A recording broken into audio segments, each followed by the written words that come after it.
सिंधुदुर्गात प्रथमच बायपास शस्त्रक्रिया, हृदयरोग निदान आणि उपचार एकाच ठिकाणी.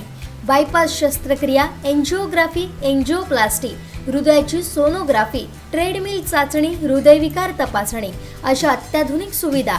MJPJAY योजनेअंतर्गत बायपास आणि एंजिओप्लास्टी अगदी मोफत. आवश्यक कागदपत्रे, ओळखपत्र, मतदान card, Aadhaar card, ration card, bank passbook, mobile number. Cashless सेवा उपलब्ध. Super speciality lifetime hospital, Padve, Kasal Malvan मार्गालगत, तालुका कुडाळ, जिल्हा सिंधुदुर्ग. देवगड ग्रामीण रुग्णालयातील रिक्त पदं भरण्याबाबत आपण शासकीय पाठपुरावा करू असं आश्वासन आमदार नितेश राणे यांनी नुकत्याच झालेल्या रुग्णालय सल्लागार समितीच्या बैठकीत दिलं. देवगड ग्रामीण रुग्णालयाच्या रुग्णालय सल्लागार समितीची बैठक आमदार नितेश राणे यांच्या अध्यक्षतेखाली पार पडली. या बैठकीला देवगड ग्रामीण रुग्णालयाचे वैद्यकीय अधीक्षक डॉक्टर संजय विटकर, माजी आमदार अजित गोपटे, गटविकास अधिकारी जयवंत परब, सार्वजनिक बांधकाम सहाय्यक अभियंता बळसुतकर यांच्यासह सर्व सदस्य उपस्थित होते. आमदार नितेश राणे यांनी देवगड ग्रामीण रुग्णालयातील औषध साठा उपजिल्हा रुग्णालयाचे बांधकाम, देवगड ग्रामीण रुग्णालयातील रिक्त पदे याबाबत सविस्तर चर्चा केली. देवगड ग्रामीण रुग्णालयातील 27 पदं असून त्यापैकी 10 पदे भरली आहेत. उर्वरित 17 पदं भरण्यासाठी शासनाकडे पाठपुरावा करू असं आश्वासन दिलंय. देवगड ग्रामीण रुग्णालयामध्ये सौर ऊर्जेचा प्रकल्प आपण प्रस्तावित करणार असल्याचं आमदार नितेश राणे यांनी सांगितलंय. विद्युत पुरवठा खंडित होताच काळोख होतो, त्यामुळे त्याची गरज असल्याचं निदर्शनास आल्यानं आमदार नितेश राणे यांनी वरील प्रस्तावित करणार असल्याचं म्हटलंय. देवगड ग्रामीण रुग्णालयाच्या शवागाराची दुरुस्ती तसेच जनरेटर याचीही सोय करणार असल्याचं ते म्हणाले. देवगड ग्रामीण रुग्णालयात सध्या आयुष योजनेतून आणि कायमस्वरूपी मिळून 3 डॉक्टर काम करतात. सफाई कामगार आणि इतर अनेक रिक्त पदं आहेत अशी माहिती डॉक्टर विटकर यांनी देवगड ग्रामीण रुग्णालय सल्लागार समितीच्या बैठकीत दिली. रिक्त पदे व प्रशासकीय बाबींविषयी आढावा घेतला. आता किती पदं रिक्त आहेत?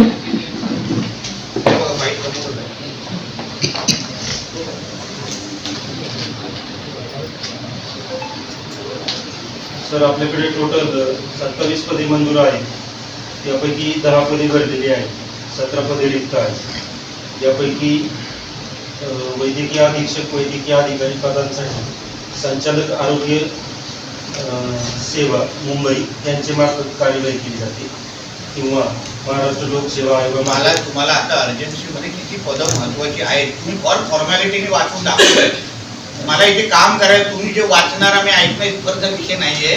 तुम्हाला आता 27 मधले तुम्ही 10 पदं भरलेली आहेत सांगताय, बरोबर आहे ना? 17 पदं मध्ये प्रायोरिटी पदं कुठली आहे सांगा, त्याच्यावर आम्ही तातडीने लक्ष घालू. सर, आपल्याकडे सध्या 2 वैद्यकीय अधिकाऱ्यांची आवश्यकता आहे, ती तातडीने भरणे आवश्यक आहे. कोणतरी तुम्ही लिहून घ्या. 2 वैद्यकीय अधिकाऱ्यांची गरज आहे. दुसरी, नंतर आपल्याकडे ऑफिस स्टाफसाठी 1 सहाय्यक अधीक्षक आणि 2 लिपिक यांची आवश्यकता आहे, ती पूर्णपणे रिक्त आहे. अधिपरिचारिका म्हणजे स्टाफ नर्स, या 7 पैकी आपल्याला 3 पदे आहेत. 4 पदे तातडीने भरणे आवश्यक आहे. नंतर आपल्याकडे क्षयकिरण तंत्रज्ञ, फार्मासिस्ट आणि शिपाई आणि कक्षसेवक वर्गापैकी एकूण 5 पदे भरणे तातडीचे गरजेचे आहे.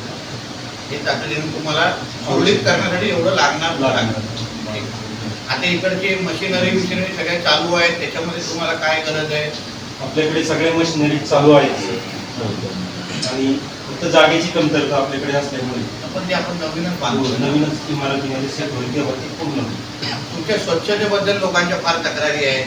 स्वच्छते फार एखाद्या घाण असतं असं माझ्याकडे फोटो आले. तुम्ही का स्वच्छता ठेवत नाही? सर, आपण रोज स्वच्छता ठेवतो, पण सकाळच्या ओपीडीच्या गर्दीच्या वेळी माझा फोन कोणाकडे, मला जर काही फोटो तुम्हाला दाखवतो जेणेकरून तुम्हाला कळेल. एक तुम्हाला मोठा फोन असेल सर, आपण रोज सकाळी, दुपारी आणि रात्री 3 वेळा साफसफाई करतो. सकाळच्या गर्दीच्या रशमध्ये वॉशरूम अस्वच्छ होतात, त्याला वर्दळ वाढते. यावेळी हे काढलेले फोटो आहेत वर्दळीच्या वेळीचे. हे जे फोटो आहेत ते हो सर, मेन वॉर्डमध्ये देवाचे दिसत नाहीये. ठीक आहे, ते बोला. आणि तिकडे आपल्याला देवाचे वर्दळच्या वेळी दिसले, हे अन्य वेळी पण होत नाहीत असं दिसत आहे. रोज होते. माझं म्हणणं बघा काय आहे, आरोग्याचे 40% आम्ही पण हॉस्पिटल काम करतो, 40% लोक रुग्ण बरे नाही स्वच्छतेमुळे पण होतात. म्हणून माझं असं म्हणणं आहे की त्यावर तुम्ही काय रे बाबा मीटिंग मध्ये आहे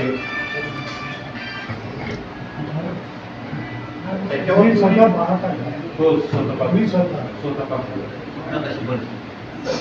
सर तिकडची बाथरूम दुरुस्ती पण करायची आहे. विचारतात काय आउटसोर्सला आपल्याकडे कोण असते स्वच्छतेसाठी तुमच्याकडे किती स्टाफ आहे ते सांगा. स्वच्छतेसाठी आपल्याकडे सध्या एकच स्टाफ आहे. पूर्ण हॉस्पिटलसाठी हो एकच आहे. तो पूर्ण प्रामाणिकपणे काम करतो. तो करेल हो साहेब, मगर तो एकटा बिचारा किती करणार? हो त्याला मर्यादा आहे ना, एकट्याला मर्यादा. हो आहे. आपल्याकडे टोटल तुम्हाला स्वच्छतेसाठी किती लागणार? स्वच्छतेचे आपल्याला 3 कर्मचारी आहेत. हा प्लस 2 अजून 3 ना, 2 म्हणजे 4. आउटसोर्सिंगचंही आपल्याकडे विधान आहे. पण शासनाकडून अजून आउटसोर्सिंगची कुठली ऑर्डर झाली नाही.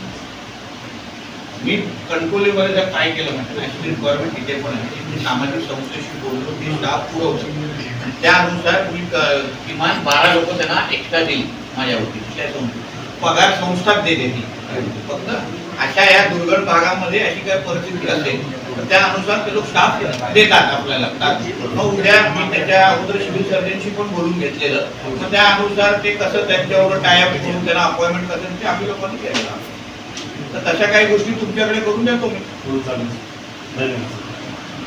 जेणेकरून 17 मधून किमान 10-12 तुम्हाला भेटतील प्रायोरिटी वाले तेवढं मी बघतो. बाकी सगळे मशिनरी चालतात काय तुमचे? त्याच्यात काही तक्रार नाही ना? नाही सर्व चालू आहे. ऑपरेशन सगळा भार तुमच्या एकट्यावरच आहे काय? सध्या एकट्यावर.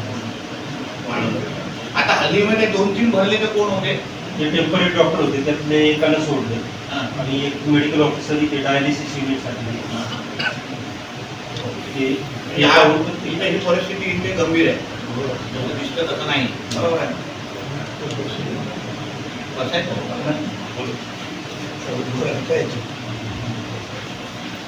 अजून काय तुम्हाला माहिती द्यायची आहे? औषध साठा आहे का? हा, औषध साठा आपण ज्या वेळी औषध साठा कमी पडतो त्यावेळी वरिष्ठ बसा ना, असं काय फॉर्मॅलिटी.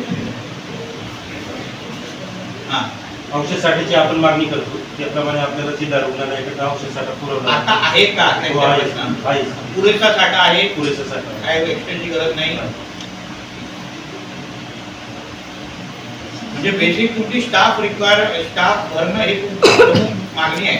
बरोबर आहे. तर असलेल्या स्टाफचा पगार वेळेत होतोय का?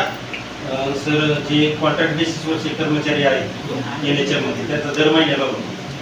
फक्त जे उपसंचालक कार्यालयाकडनं आपल्याकडं रिक्रूट केलेले असतात यांच्या वेतनासाठी मान्यता तिकडनं येते. त्यांचा जरा डिले होतो 3 महिने 4 महिने होतो. सरकारी आता 2 महिने 3 महिने ठीक आहे.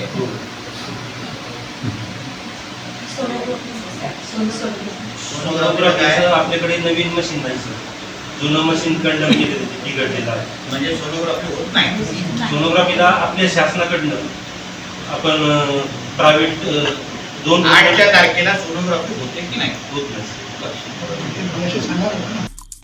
आमचे दिवसभरातले सर्व अपडेट्स, ताज्या घडामोडी आणि थेट लाईव्ह पाहण्यासाठी सबस्क्राईब करा, लाईक करा कोकणचं नंबर 1 महा चॅनल कोकण 7 लाईनचं YouTube चॅनल.